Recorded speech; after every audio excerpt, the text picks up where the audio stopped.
그러면 대정부 질문에 들어가기 전에 비교섭단체 대표 연설을 듣도록 하겠습니다. 정의당의 심상정 의원님 나오셔서 발언해 주시기 바랍니다.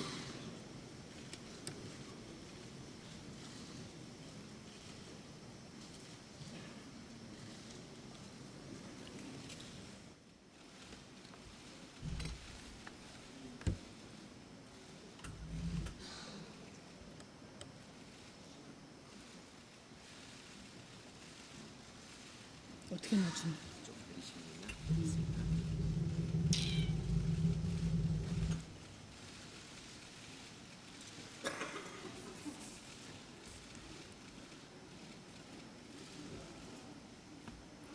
사랑하는 국민 여러분, 존경하는 정의와 국회의장님과 선배 동료 의원 여러분, 국무총리를 비롯한 국무위원 여러분, 정의당 원내대표 심상정입니다.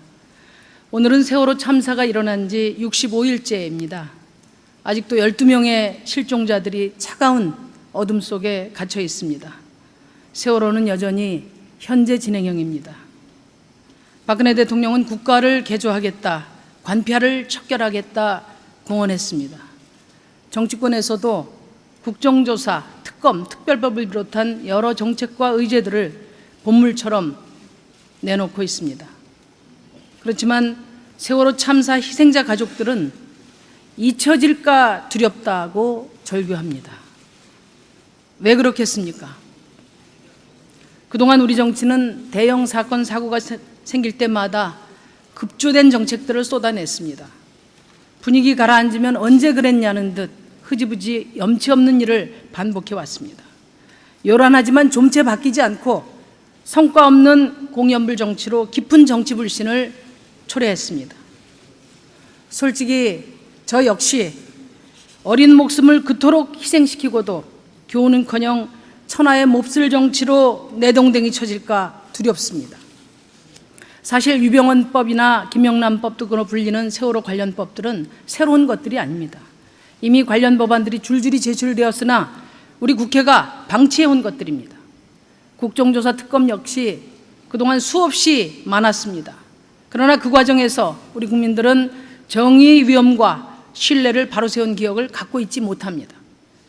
세월호 희생자들의 절규는 말의 성찬만 앞세울 뿐 실질적 변화를 만들어내지 못하는 우리 정치의 책임을 묻는 뼈아픈 물음입니다. 이제 하나하나 구체적인 성과를 만드는 정치, 실질적 변화를 보여주는 정치로 답해야 합니다. 국회가 세월호 관련 법들을 최우선적으로 처리해야 합니다. 그래서 7월 말까지는 반드시 매듭짓도록 해야 합니다.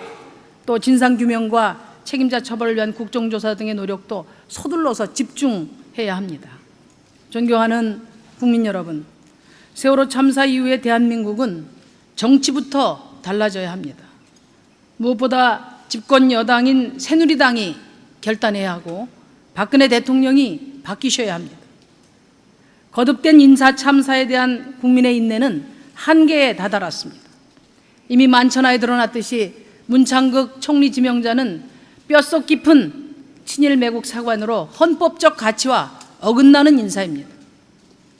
헌법 밖의 진보가 국민의 지지를 받을 수 없듯 헌법 밖의 보수도 우리 국민들이 결코 용납하지 않을 것임을 분명히 인식해야 합니다. 정의당은 이런 인사가 대한민국의 국무총리 후보자라는 이름으로 국회에 한 발이라도 들여놓는 것을 결코 좌시하지 않겠습니다. 박근혜 대통령은 거듭된 인사 참사에 대해 국민들께 머리 숙여 사과해야 합니다. 그리고 인사 책임자인 김기춘 비서실장에 대한 책임을 단호히 물어야 할 것입니다. 국민들은 대통령을 위한 내각이 아니라 국민을 위해 봉사할 내각을 원하고 있습니다. 박근혜 대통령이 더 이상의 인사 참사를 반복하지 않는 길은 야당의 협력을 요청하는 길입니다. 박근혜 대통령이 당선자 시절 주장한 바 있듯이 초당적이고 거국적인 탕평 인사를 해야 합니다. 존경하는 선배 동료 의원 여러분, 저는 지난 4월 원내대표 연설을 통해 탈원전은 우리 정치가 해결해야 될 가장 절박한 과제임을 말씀드린 바 있습니다. 그 첫걸음으로 정의당 김재남 의원을 비롯해서 34명의 국회의원이 서명한 노후 원전 고리 1호기, 월성 1호기 폐쇄 촉구 결의안이 국회에 제출돼 있습니다. 박영선 새정치민주연합 원내대표께서도 지난 12일 국회 연설에서 고리 1호기 추가 수명 연장에 반대하는 입장을 밝혀주셨습니다. 새누리당도 이 결의안 통과에 동참해 주실 것을 요청드립니다. 존경하는 국민 여러분, 원전 정책의 문제는 국민의 생명과 공동체의 미래가 걸려있는 중대 사안입니다. 때문에 주장만으로 그칠 수는 없습니다. 더 늦기 전에 원전 정책의 방향을 결정해야 한다고 생각합니다. 세계적으로는 143기의 원전이 폐쇄됐고 폐쇄된 원전의 평균 가동 연수는 23년이었습니다. 그러나 고리 1호기와 월성 1호기는 이미 설계 수명 30년을 훌쩍 넘겼습니다. 또 세계적인 원전 전문가들은 후쿠시마 다음으로 고리 지역을 원전 사고 가능성이 가장 높은 지역으로 지목하고 있습니다. 7.5 이상의 지진이 발생할 수 있는 지역에 위치한 월성 1호기는 중수로 방식으로 다른 원전보다 안전에 매우 취약합니다. 그러나 박근혜 정부는 바로 세월호가 침몰한 4월 16일 고리 원전 1호기의 재가동을 승인했습니다. 그리고 지난 5월에는 아랍에미리트 원전 설치 행사까지 참여했습니다. 이런 점들을 볼 때 정치적 합의는 쉽지 않아 보입니다. 그렇다고 국민의 생명과 대한민국의 공동체의 지속 가능성을 위협하는 이 원전 정책을 박근혜 정부가 일방적으로 밀고 갈 수 있는 사안이 결코 아니라고 생각합니다. 정치적 합의가 최선이지만 그것이 어렵다면 국민의 뜻을 물어 결정해야 합니다. 과거 스웨덴도 또 후쿠시마 원전 사고 이후에 스위스와 이탈리아도 국민투표를 통해서 원전 폐쇄 결정을 내린 바 있습니다. 방패장과 신규 원전 건설 예정지에서 주민 간의 갈등이 깊어가고 있고 주민투표를 둘러싼 극심한 논란을 경험하고 있습니다. 또 이번 지방선거에서는 부산, 울산, 경남 그리고 삼척 지역에서 원전 반대의 목소리가 높았습니다. 그러나 작은 면적의 대한민국에서 원전의 위협이 어찌 해당 지역의 주민에게만 한정되겠습니까? 우리 헌법 제72조는 국가 안위에 관한 중요 정책에 관해서 국민투표를 할 수 있도록 규정하고 있습니다. 원전 정책이야말로 저는 이 취지에 가장 부합한 사안이라고 생각합니다. 저는 헌법에 부합하는 공론화 절차와 준비 과정을 거쳐서 원전 정책 방향을 국민투표로 결정할 것을 제안합니다. 아울러 정의당은 이에 동의하는 모든 정당, 시민사회단체에 제안합니다. 원전 제로 국민투표 추진기구를 구성해서 핵없는 생명존중사회로 함께 나아갑시다. 존경하는 국민 여러분, 우리나라는 OECD 회원국 중 산재 사망률 부동의 1위라는 불명예를 갖고 있습니다. 정부 통계에 따르면 매년 약 2,000명의 노동자가 목숨을 잃고 9만 명에 가까운 노동자가 다치고 있습니다. 이로 인한 연간 노동 손실 일수는 무려 5천만 일을 넘습니다. 이는 해마다 13만 8천 명의 노동자가 1년 내내 일을 못하고 있다는 뜻입니다. 또 산업재해로 인한 경제적 손실만도 18조 9천억에 달합니다. 지난 10년간 산업재해 통계를 보면 산업재해는 50인 미만 사업장에 집중되어 있습니다. 대기업들이 이윤 추구와 책임 회피를 위해서 하청기업의 위험을 외주화한 결과입니다. 이런 불행한 숫자는 산업안전을 오로지 비용으로만 인식해온 비윤리적인 기업관, 또 생명의 가치를 뒷전으로 내몬 정치에 의해서 조장되어 온 것입니다. 먼저 기업이 바뀌어야 합니다. 안전 문제를 비용으로만 생각하는 낡은 사고의 틀을 고집하는 것은 미래로 나갈 수 없습니다. 1906년 안전제의란 말을 최초로 제창한 미국의 US 스틸 게리 사장은 생산 품질보다 산업 안전을 최우선으로 하는 경영혁신으로 US 스틸을 세계 최고의 철강 회사로 만들었습니다. 알코아라는 회사도 경영 목표를 산재율 제로로 삼은 뒤에 연간 순이익을 5배나 향상시킨 바 있습니다. 안전이 곧 생산력이자 품질이며 기업의 창의력을 발전시키는 성장 동력임을 보여주는 사례들입니다. 오히려 산업재해로 발생하는 막대한 경제적 손실은 기업의 경쟁력을 약화시키는 요인이라는 점도 간과해서는 안 될 것입니다. 제가 국회 환경노동위원으로서 확인한 바로는 대기업들도 이제 산업안전 문제를 해결하고자 하는 의지가 있습니다. 그러나 전문 역량이 부족하고 방법을 모른 채 밀어붙이기식으로는 산업안전 문제를 해결할 수 없습니다. 기업들이 의지만 갖는다면 저와 정의당은 산업안전의 전문 역량을 키우고 시스템과 제도 변화를 위한 인프라 구축에 정부가 나서고 또 노사가 협력해서 이뤄낼 수 있도록 적극 도울 것입니다. 대한민국이 산재 완국의 오명을 갖게 된 데는 산업안전감독을 사실상 방치한 정부의 책임도 큽니다. 우리 정부의 산업안전감독 수는 390명입니다. 산업안전감독관 1명이 담당하는 사업장 수는 5,100개입니다. 이제 우리 정부도 미국, 영국, 독일 등처럼 산업안전감독 인력을 대폭 확대하고 전문성을 획기적으로 강화시켜야 됩니다. 이를 위해서 산업안전보건청 신설을 제안합니다. 마지막으로 여야 의원님들께 요청드립니다. 저는 이미 기업의 산업안전 책임을 강화하는 이른바 기업살인법을 발의해 놓은 바 있습니다. 이미 환노위에서 폭넓은 공감대가 형성됐지만 아직까지 처리되지 못하고 있습니다. 국회에 계류 중인 산업안전 관련 법들이 통과될 수 있도록 선배 동료 의원님들의 많은 협조를 부탁드립니다. 존경하는 국민 여러분, 지난 6월 4일 교육감 선거에서 혁신학교와 교육복지를 주요 정책으로 하는 13명의 교육감이 당선되었습니다.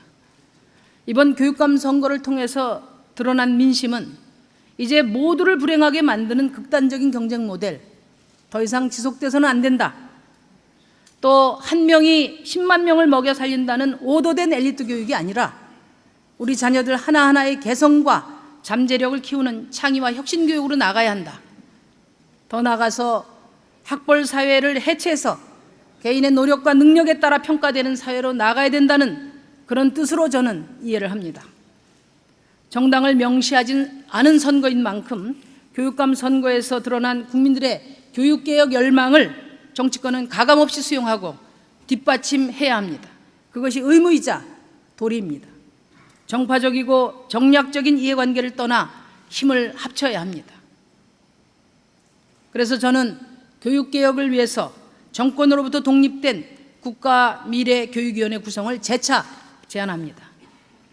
교육개혁이 성공하려면 무엇보다 장기적이고 일관된 방향이 중요합니다. 수십 년 동안 교육개혁을 추진해서 세계 최고의 교육을 이룬 핀란드처럼 100년 앞을 보고 개혁 주체를 형성해야 합니다. 학생과 학부모, 교직원, 그리고 시민사회와 지방자치단체, 정당 등이 중층적으로 협의구조를 마련해서 우리 교육의 장기 비전을 마련해야 할 것입니다. 정권으로부터 자유롭고 일관된 교육개혁을 추진할 수 있는 독립기구, 그래서 필요합니다. 독립된 미래교육위원회 설치로 교육 100년 대계를 세워나가야 합니다. 교육감 선거에서 국민의 뜻이 확인된 만큼 국회가 진지하게 검토할 때가 되었다고 저는 생각합니다. 존경하는 국민 여러분, 오늘 전교조 법의 노조 통보 처분에 따른 법원의 1심 판결이 예정돼 있습니다. 이것은 전교조 노선에 대한 판결이 아니고 대한민국이 기본권과 인권이 존중되는 민주주의 사회인가를 가르는 판결입니다. 전교조는 1998년 노사정 대타협을 통해서 합법화되었습니다. 그리고 이는 국제사회와의 약속이었습니다. 재판부가 헌법 정신에 입각해서 상식적인 판결을 내릴 것으로 기대합니다. 그러나 오늘의 판결과는 별개로 이 문제는 박근혜 정부가 결자 해지해야 할 사안입니다. 또 국회는 저와 동료 의원들이 함께 발의한 교원노조법 개정안을 조속히 통과시켜서 전 근대적인 노조 자격 논란의 종지부를 찍어야 합니다. 존경하는 국민 여러분, 정의당은 이번 선거에서 초라한 성적표를 받았습니다. 부끄럽고 죄송한 마음입니다. 그러나 정의당은 국민의 냉엄한 편견을 깊이 새기고 더욱 단단하게 벼려 나갈 것입니다. 세월호 참사가 우리 정치에 부여한 과제는 분명합니다. 지난 반세기를 주도해온 성장 만능주의의 낡은 가치를 극복하고 그동안 유보되었던 생명과 평화, 노동, 복지라는 가치로 대한민국을 다시 세우라는 것입니다. 이러한 가치를 실현할 대한 세력의 필요성은 그래서 더욱더 절실해졌습니다. 정의당은 그 길을 향해 흔들림 없이 가겠습니다. 가치와 비전을 더욱 뚜렷이 제시하고 이에 동의하는 세력을 폭넓게 규합해 나갈 것입니다. 아울러 민생과 정치개혁을 위해서 정당을 넘어서는 혁신정치 연대 형성을 위해서도 노력해 갈 것입니다. 경청해 주셔서 감사합니다.